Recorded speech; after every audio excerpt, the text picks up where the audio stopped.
This is day 80 of our daily Bible reading session. 1 Samuel, chapter 25. Then Samuel died, and the Israelites gathered together and lamented for him, and buried him at his home in Ramah.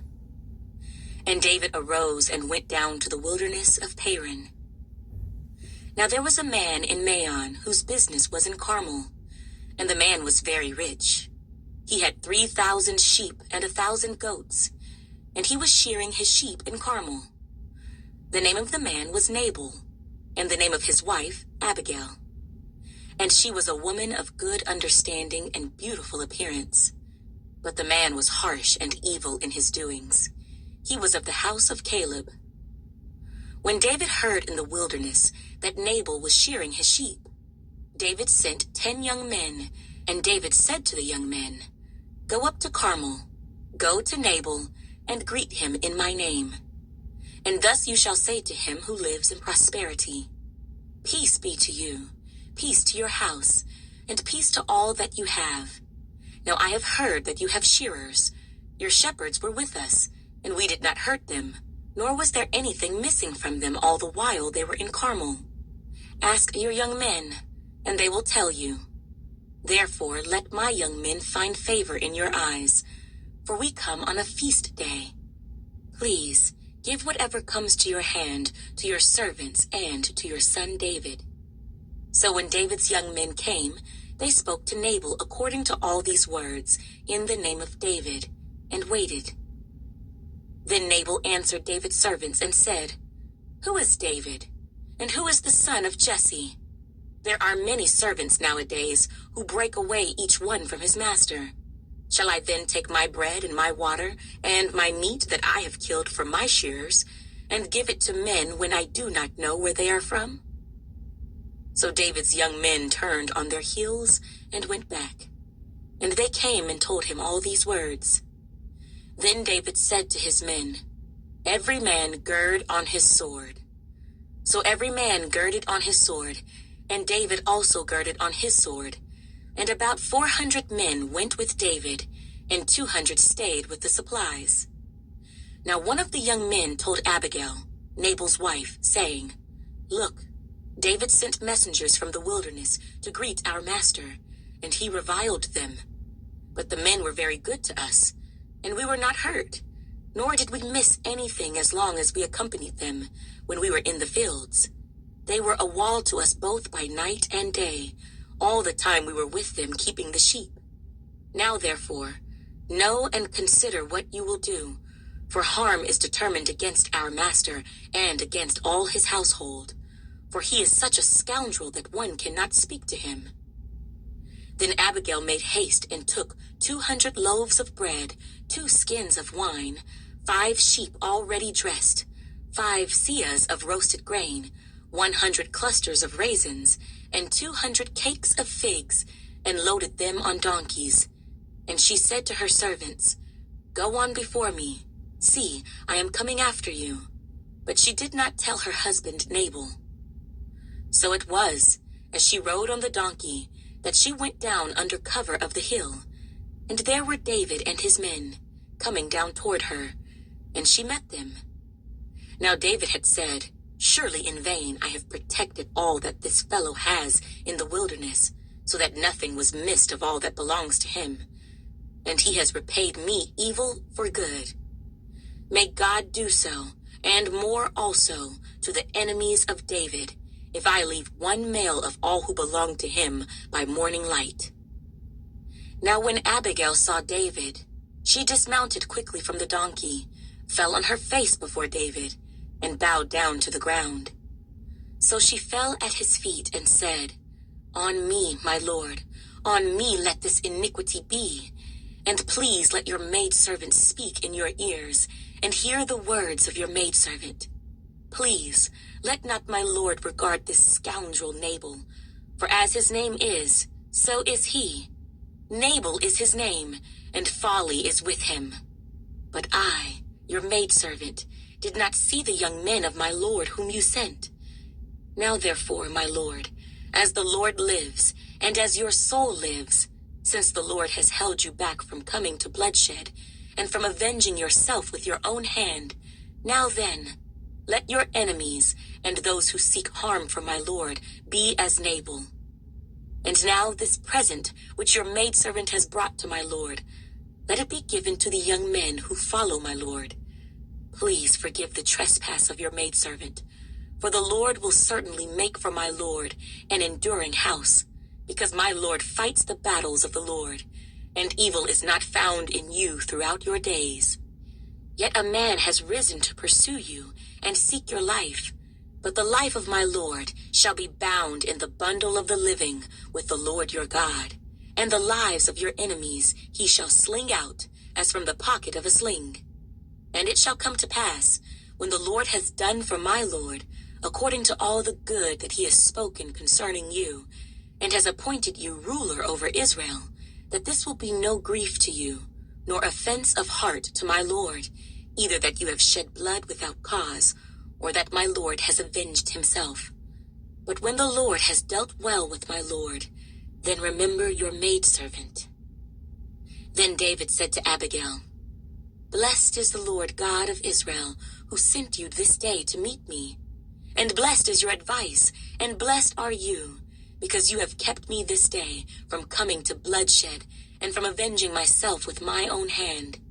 For indeed, as the Lord God of Israel lives, who has kept me back from hurting you, unless you had hurried and come to meet me, surely by morning light no males would have been left to Nabal. So David received from her hand what she had brought him, and said to her, Go up in peace to your house. See, I have heeded your voice, and respected your person. Now Abigail went to Nabal, and there he was, holding a feast in his house, like the feast of a king. And Nabal's heart was merry within him, for he was very drunk. Therefore she told him nothing, little or much, until morning light. So it was in the morning, when the wine had gone from Nabal, and his wife had told him these things, that his heart died within him, and he became like a stone. Then it happened, after about 10 days, that the Lord struck Nabal, and he died.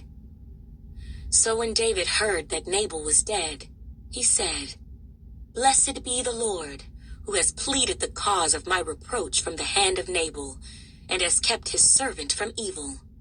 For the Lord has returned the wickedness of Nabal on his own head. And David sent and proposed to Abigail to take her as his wife. When the servants of David had come to Abigail at Carmel, they spoke to her, saying, David sent us to you, to ask you to become his wife.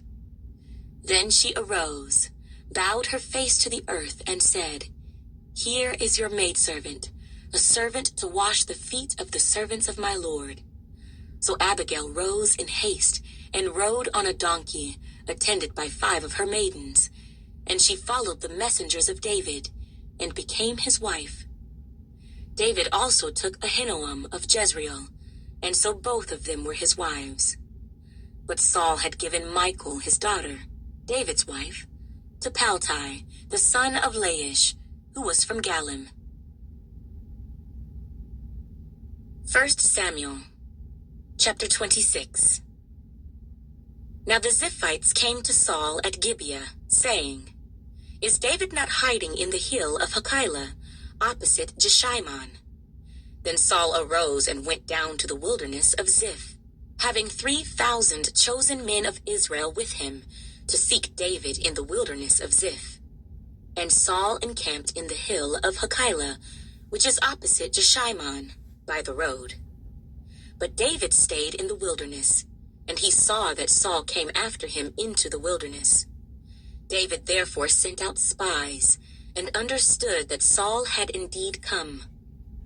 So David arose, and came to the place where Saul had encamped. And David saw the place where Saul lay, and Abner, the son of Ner, the commander of his army. Now Saul lay within the camp, with the people encamped all around him. Then David answered, and said to Ahimelech the Hittite, and to Abishai, the son of Zeruiah, brother of Joab, saying, Who will go down with me to Saul in the camp? And Abishai said, I will go down with you. So David and Abishai came to the people by night, and there Saul lay sleeping within the camp, with his spear stuck in the ground by his head. And Abner and the people lay all around him. Then Abishai said to David, God has delivered your enemy into your hand this day. Now therefore, please, let me strike him at once with the spear, right to the earth, and I will not have to strike him a second time.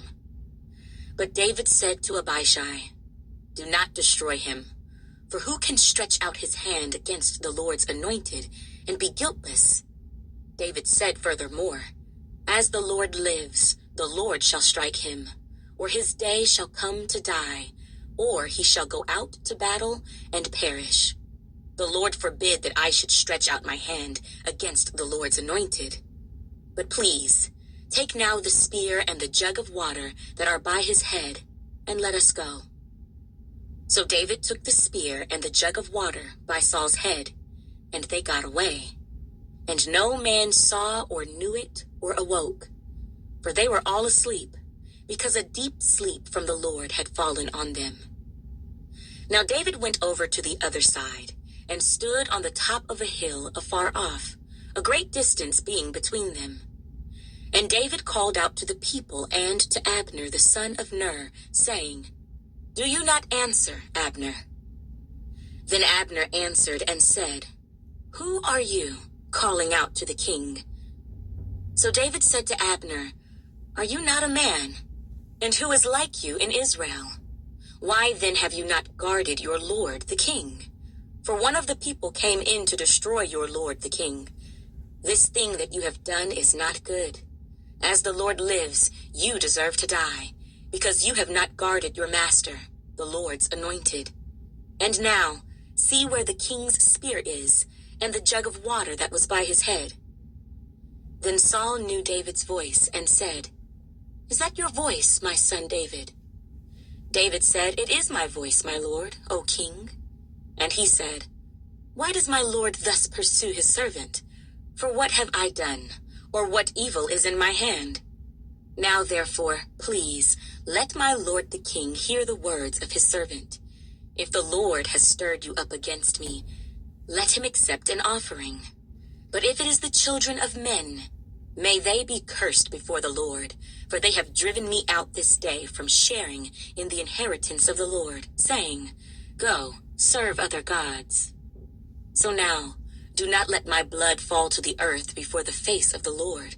For the king of Israel has come out to seek a flea, as when one hunts a partridge in the mountains.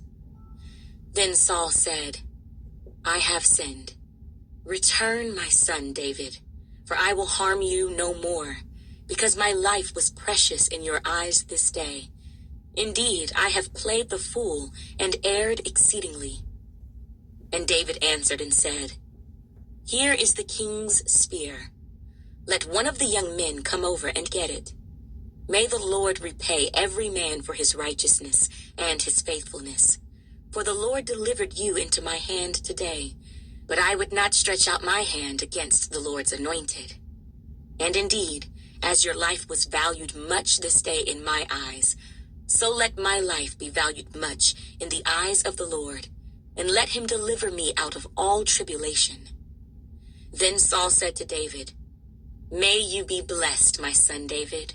You shall both do great things and also still prevail.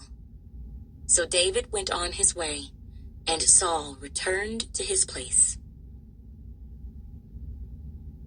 1 Samuel, chapter 27. And David said in his heart, now I shall perish some day by the hand of Saul. There is nothing better for me than that I should speedily escape to the land of the Philistines, and Saul will despair of me, to seek me any more in any part of Israel. So I shall escape out of his hand. Then David arose and went over with the 600 men who were with him to Achish, the son of Maoch, king of Gath.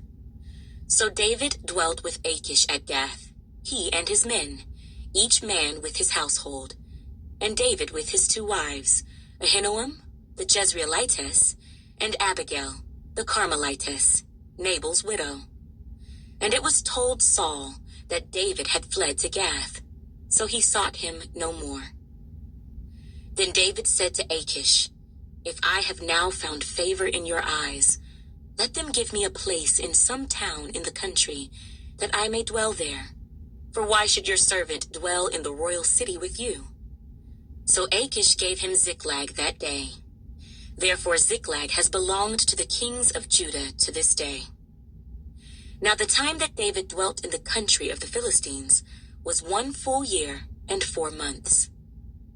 And David and his men went up and raided the Geshurites, the Girzites, and the Amalekites, for those nations were the inhabitants of the land from of old, as you go to Shur, even as far as the land of Egypt. Whenever David attacked the land, he left neither man nor woman alive, but took away the sheep, the oxen, the donkeys, the camels, and the apparel, and returned and came to Achish. Then Achish would say, "Where have you made a raid today?" And David would say, "Against the southern area of Judah, or against the southern area of the Jerahmeelites, or against the southern area of the Kenites." David would save neither man nor woman alive, to bring news to Gath, saying, lest they should inform on us, saying, "Thus David did." And thus was his behavior all the time he dwelt in the country of the Philistines. So Achish believed David, saying, "He has made his people Israel utterly abhor him. Therefore he will be my servant forever."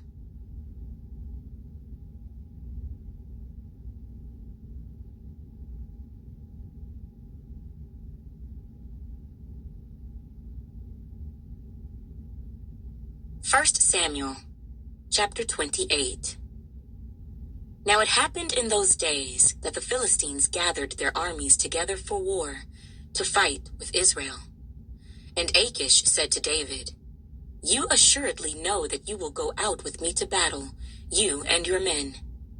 So David said to Achish, "Surely you know what your servant can do."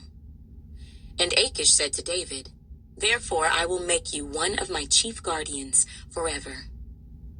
Now Samuel had died, and all Israel had lamented for him, and buried him in Ramah, in his own city. And Saul had put the mediums and the spiritists out of the land. Then the Philistines gathered together, and came and encamped at Shunem. So Saul gathered all Israel together, and they encamped at Gilboa. When Saul saw the army of the Philistines, he was afraid, and his heart trembled greatly.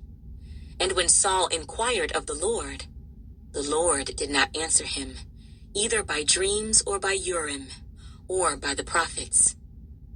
Then Saul said to his servants, "Find me a woman who is a medium, that I may go to her and inquire of her." And his servants said to him, "In fact, there is a woman who is a medium at Endor." So Saul disguised himself and put on other clothes, and he went, and 2 men with him. And they came to the woman by night. And he said, "Please conduct a seance for me, and bring up for me the one I shall name to you." Then the woman said to him, "Look, you know what Saul has done, how he has cut off the mediums and the spiritists from the land. Why then do you lay a snare for my life, to cause me to die?" And Saul swore to her by the Lord, saying, "As the Lord lives, no punishment shall come upon you for this thing." Then the woman said, "Whom shall I bring up for you?" And he said, "Bring up Samuel for me."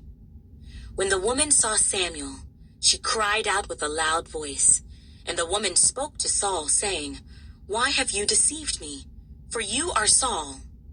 And the king said to her, "Do not be afraid. What did you see?" And the woman said to Saul, "I saw a spirit ascending out of the earth." So he said to her, "What is his form?" And she said, "An old man is coming up, and he is covered with a mantle." And Saul perceived that it was Samuel, and he stooped with his face to the ground, and bowed down. Now Samuel said to Saul, Why have you disturbed me by bringing me up?" And Saul answered, "I am deeply distressed, for the Philistines make war against me, and God has departed from me, and does not answer me any more, neither by prophets, nor by dreams.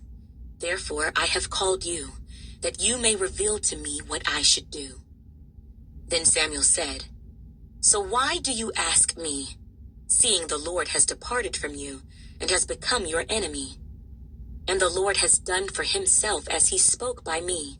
For the Lord has torn the kingdom out of your hand, and given it to your neighbor, David, because you did not obey the voice of the Lord, nor execute his fierce wrath upon Amalek. Therefore the Lord has done this thing to you this day. Moreover, the Lord will also deliver Israel with you into the hand of the Philistines. And tomorrow you and your sons will be with me. The Lord will also deliver the army of Israel into the hand of the Philistines." Immediately Saul fell full length on the ground, and was dreadfully afraid because of the words of Samuel. And there was no strength in him, for he had eaten no food all day or all night. And the woman came to Saul, and saw that he was severely troubled, and said to him, "Look, your maidservant has obeyed your voice, and I have put my life in my hands, and heeded the words which you spoke to me. Now therefore, please, heed also the voice of your maidservant, and let me set a piece of bread before you, and eat, that you may have strength when you go on your way." But he refused, and said, "I will not eat." So his servants, together with the woman, urged him, and he heeded their voice. Then he arose from the ground and sat on the bed. Now the woman had a fatted calf in the house, and she hastened to kill it. And she took flour and kneaded it, and baked unleavened bread from it.